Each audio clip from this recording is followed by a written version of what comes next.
सुबह दे गए ने बाजार हीटर लैन वास्ते, हजे तक नहीं आए हैं। आख्या भी सी कि मैनू नाल लै जाओ अपनी, ठंड भी इन्नी लगन दी है।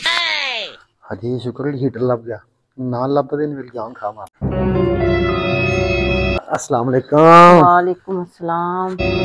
सुनाओ। हमेशा ना हर काम उल्ट करया कर जेड़ा मैं आखनी आ, कदी ना कोई सीधा काम कर लिया जी। कल तुहानू मैं करेले लैन घल्लिया सी ते गले करेले चुक लिआए सो। उधर मेरियां भैणां आईयां ने ते मैं आख्या कि ना पुलाओ ले आओ ते बिरयानी चुक के लै आयो, नाल हलीम बिरयानी दे नाल हलीम चुक के लै आयो। नराला काम कर रहे ने। अज भी मैं तुहानू कहा सी ना कि मैनू नाल अपने मार्केट लै जाओ, अपनी मनमानी करके गए हो तुसीं। मार्केट तो की करना है, इतनी ठंड सी। ठंड सी ते ठंड दे विच पक्खा कौन लिया के आंदा है? मैनू ऐ ते दसो। बड़े चलाक बने फिरदे हो ना, पक्खा चुक के घर लै आयो। गर्मियां च सारी गर्मियां मैं तुहानू कहंदी रही हां कि सानू पक्खे दी बड़ी अशद जरूरत है ते की नाम नहीं ते पक्खा नहीं लैके आयो गर्मियां च। सियाल दे विच पक्खा चुक के लै आए सानू ठार ठार के मारन वास्ते। ओए ओए हैंड ब्रेक खिच, ये हीटर हीटर कदों तुहानू किसी ने दाल आ लिया? पक्खा है ते मैं चला के खाना ना चलाए ठंड लगेगी। ओ यार एक मिनट ठहर जा।